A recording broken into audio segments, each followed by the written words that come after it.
Serangan ini bukan sekadar menghancurkan bangunan, tetapi membawa pesan tersembunyi yang menyasar lokasi-lokasi vital yang selama ini terlindungi dan tak pernah disentuh oleh rudal.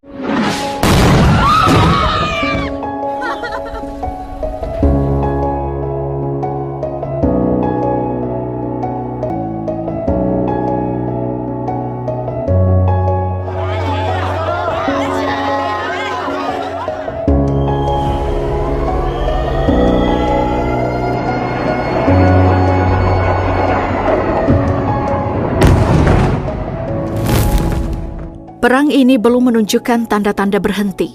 Sudah lebih dari seminggu, tapi dentuman senjata justru makin sering terdengar. Iran dan Israel seperti dua raksasa yang terus meninju satu sama lain tanpa jeda, tanpa kompromi. Setiap hari, serangan dibalas dengan serangan. Setiap malam, rakyat sipil tidur dalam ketakutan, tak tahu kapan rumah mereka akan berubah jadi puing-puing. Dan pada Jumat sore, sebuah rudal Iran meluncur dengan cepat menghantam langsung kota Haifa di Israel Utara. Dentuman itu membelah langit, memekakkan telinga.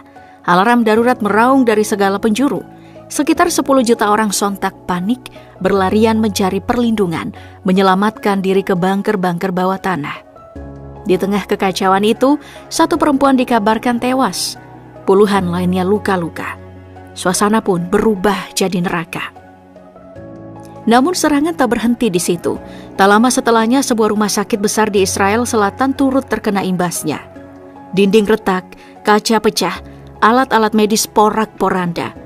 Tapi Iran buru-buru beri penjelasan. Mereka menyebut target utamanya bukanlah rumah sakit, melainkan sebuah taman teknologi di dekat lokasi. Selain Emad, Iran juga memiliki rudal balistik jarak menengah lainnya yang tak kalah hebat, yaitu Khebar Shekan. Sebagaimana disebutkan sebelumnya, Khebar Shekan adalah rudal balistik jarak menengah yang menggunakan bahan bakar padat. Desain ini membuat Emad sangat cocok digunakan untuk ledakan udara kimia, biologi, senjata nuklir, hingga serangan pulsa elektromagnetik nuklir. Mengklaim kawasan itu menyimpan fasilitas militer Israel yang selama ini tersembunyi. Dan yang lebih mengejutkan lagi, rudal Iran juga berhasil menghantam jantung ekonomi Israel, Bursa Efek Tel Aviv atau TASE. Gedung megah tempat saham-saham utama Israel diperdagangkan itu kini berantakan. Kaca-kaca jendela berhamburan ke jalan. Beberapa bagian bangunan runtuh. Warga sekitar berteriak, ketakutan, berusaha menjauh dari lokasi yang berubah menjadi medan perang. Tak sampai di situ, kilang minyak utama Bazan, ikon industri energi Israel, ikut jadi sasaran. Puluhan rudal balistik diluncurkan Iran, menghantam jaringan pipa dan saluran utama di kompleks besar Haifa. Desain ini membuat Emad sangat cocok digunakan untuk ledakan udara kimia, biologi, senjata nuklir, hingga serangan pulsa elektromagnetik nuklir. Ledakan mengguncang kawasan itu, dan pihak pengelola kilang mengakui kerusakannya tidak main-main. Sistem distribusi energi mereka pun lumpuh. Ini bukan cuma soal minyak, ini soal nafas ekonomi Israel yang kini mulai tersendat. Apa yang terjadi di Beersheba benar-benar membuat militer Israel terkejut.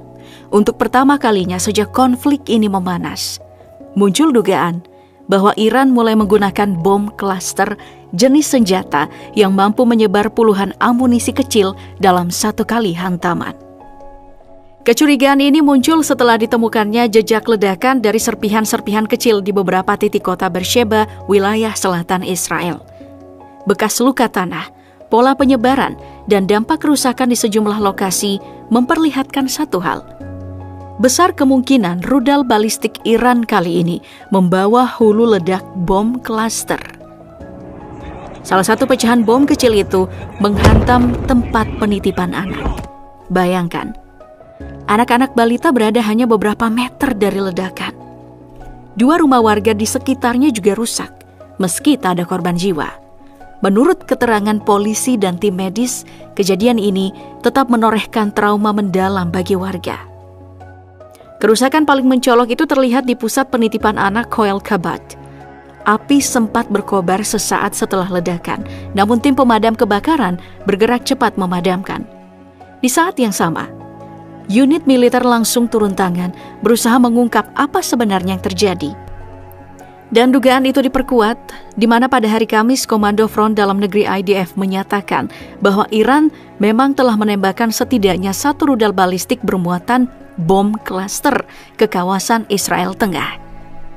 Rudal itu meledak di udara sekitar 7 km sebelum menyentuh tanah, lalu menyebarkan lebih dari 20 bom kecil, masing-masing membawa 2,5 kg bahan peledak, dengan jangkauan ledakan mencapai radius 8 km. Yang membuat situasi makin rumit, baik Israel maupun Iran bukanlah penandatanganan Konvensi Bom Tandan 2008, perjanjian internasional yang melarang penggunaan senjata jenis ini. Artinya, secara hukum, penggunaan bom klaster oleh Iran tetap mungkin terjadi meski dampaknya begitu brutal. Serpihan-serpihan rudal juga ditemukan tersebar di wilayah tengah Israel, meskipun untuk saat ini belum ada laporan korban jiwa dari lokasi-lokasi tersebut. Israel kini menuding Iran telah menyerang warga sipil. Mereka menyebut rudal-rudal Iran sengaja diarahkan ke rumah sakit dan pemukiman. Tapi publik dunia langsung bereaksi, karena narasi ini justru terdengar seperti ironi besar. Bagaimana bisa Israel bicara soal serangan ke sipil? Padahal mereka sendiri dikenal sebagai pelaku dari salah satu pengeboman paling brutal, carpet bombing Gaza.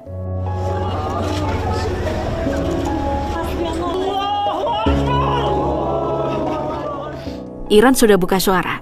Mereka menegaskan target mereka murni militer, bukan rumah sakit, bukan sekolah, bukan rumah-rumah warga.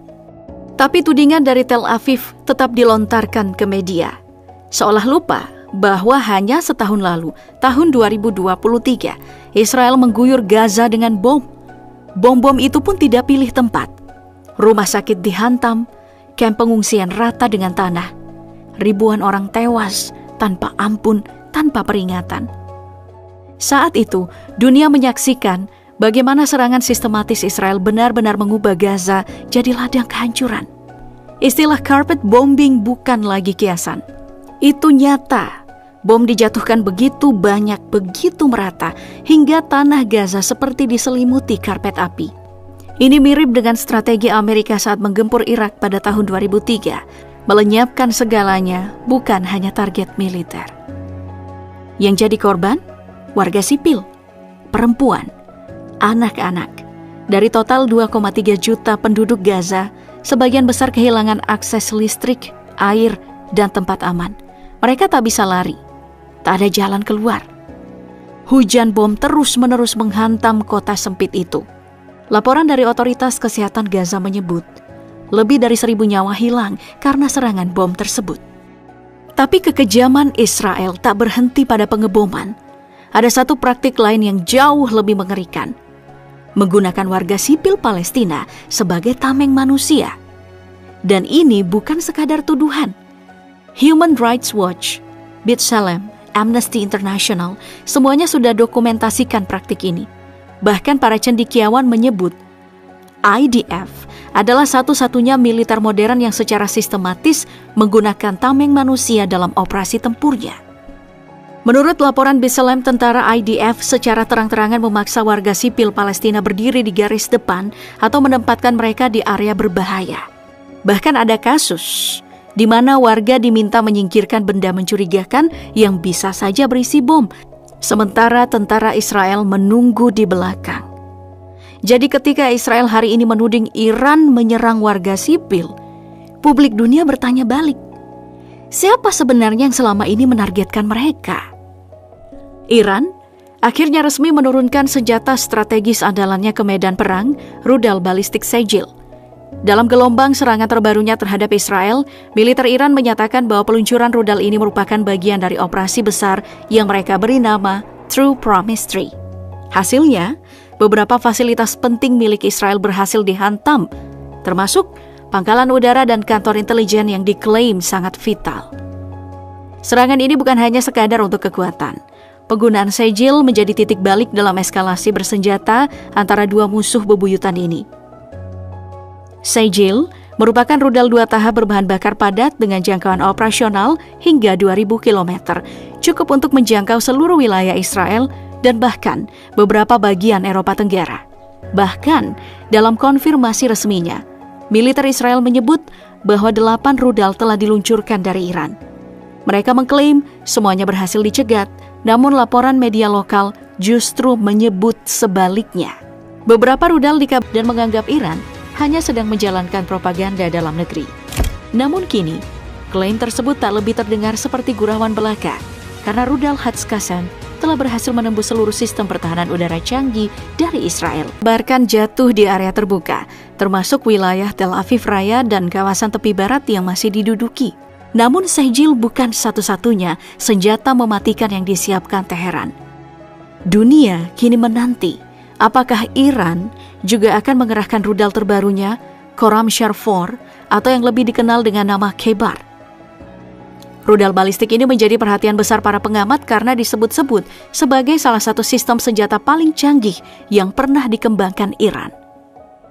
Khaybar memiliki daya jangkau yang setara dengan Sejil, yakni 2.000 km, namun mampu membawa hulu ledak jauh lebih besar hingga 1.500 kg. Keunggulan utamanya terletak pada sistem pemandu eksoatmosfer yang diklaim Iran memiliki akurasi tinggi mencapai 30 meter tanpa bergantung pada pemandu terminal di fase akhir. Teknologi ini memungkinkan rudal menghindari intersepsi dari sistem pertahanan udara lawan dengan jauh lebih efektif. Dalam kata lain, rudal ini bisa menghantam tepat sasaran tanpa bisa dicegat. Jika Iran benar-benar mengerahkan Khaybar dalam gelombang serangan berikutnya, maka konstelasi kekuatan di Timur Tengah bisa berubah dalam waktu sangat singkat. Dunia hanya bisa menunggu apakah rudal paling mematikan milik Iran ini akan diluncurkan dan kemana arahnya.